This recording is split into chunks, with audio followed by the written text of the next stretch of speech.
ایمان کہتے کسے ہیں؟ ایمان کی کئی تعریفیں کی گئی ہیں حضرات اہل علم کے نزدیک، فقہاء محدثین نے کی ہے، آسان الفاظ میں جو آپ کی سمجھ میں آ جائے، بالکل سادہ الفاظ میں ایمان اس چیز کا نام ہے کہ بن دیکھے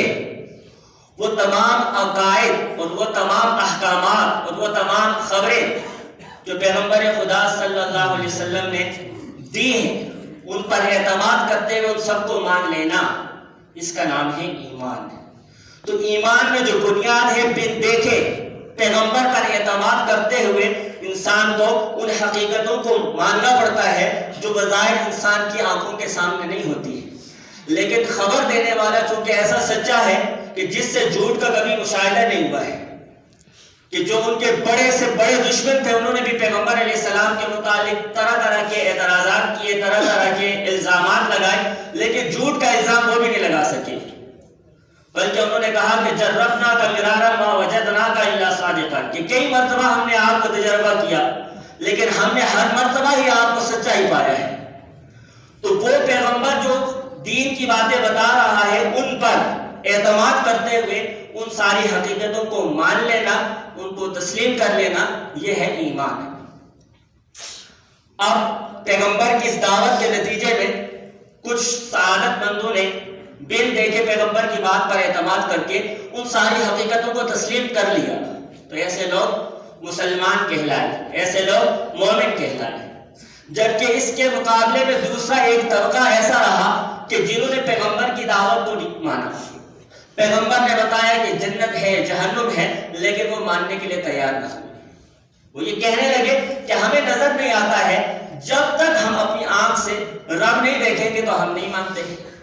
جب تک ہم اپنی آنکھوں سے آسمان سے اترتا قرآن نہیں دیکھیں گے تو ہم نہیں مانیں گے۔ تو بن دیکھے والی بات پر وہ تیار نہ تھے، تو اس کا نتیجہ یہ ہے کہ انہوں نے اپنے لیے ایسی تباہی خرید لی ہے کہ جس کو میں اور آپ تصور بھی نہیں کر سکتے ہیں۔ اتنا بڑا خسارہ اپنے آپ کے لیے خرید لیا ہے کہ جس کا تصور دنیا میں انسان اپنی محدود عقل سے نہیں کر سکتا ہے۔ ان کا حال وہی ہو گیا جیسا کہ بعض کتابوں والوں نے لکھا ہے، کہانی ہے کہ گوشت کا ٹکڑا شکاری نے دریا میں ڈالا مچھلی پکڑنے کے لیے اور کانٹے کے ساتھ لگا کر اس کو چھوڑ دیا، تو بڑی مچھلی نے چھوٹی کو سمجھایا،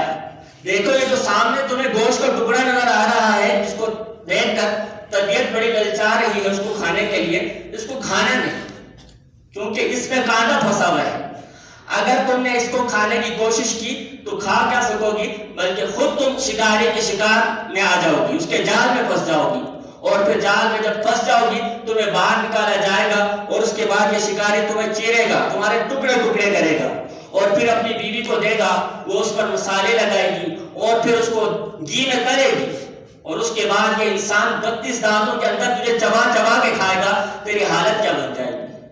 تو اگر کوئی بڑی مچھلی کی بات مان لے یہ چھوٹی مچھلی، تو وہ شکاری کے اس پھندے سے اور اس حال سے بچ سکتی ہے کہ اس کو یہ آگے کے جو مشکل مراحل ہیں تو ان کا سامنا نہیں کرنا پڑے گا، اس کی بچت ہو جائے گی۔ لیکن اگر وہ بڑی چھوٹی مچھلی بھی یہی حماقت کہے کہ وہ کہے کہ مجھے تو شکاری نظر نہیں آ رہا ہے، مجھے تو اس کی بیوی نظر نہیں آ رہی ہے، مجھے تو وہ مسالے اور وہ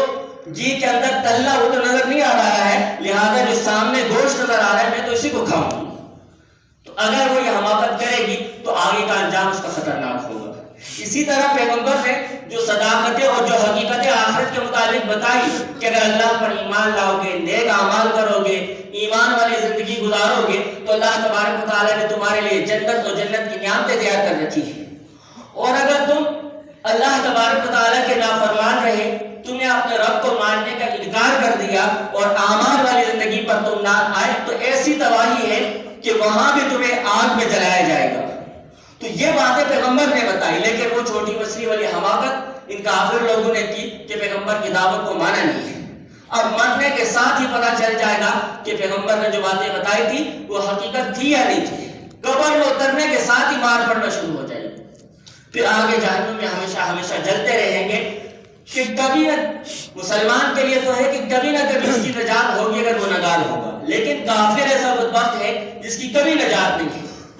جس کے لیے کبھی مغفرت کا راستہ نہیں ہے. تو جو پیغمبر کی بتائی ہوئی صداقتوں کو مان لے تو وہ کامیابی کے اصولوں کی طرف اور کامیابی کے راستے پر چل پڑتا ہے. اور جو پیغمبر کی بات پر اعتماد نہ کرے، پیغمبر کی بات پر یقین نہ کرے، تو اس نے اپنے آپ کو بڑے خطرے میں ڈال دیا ہے.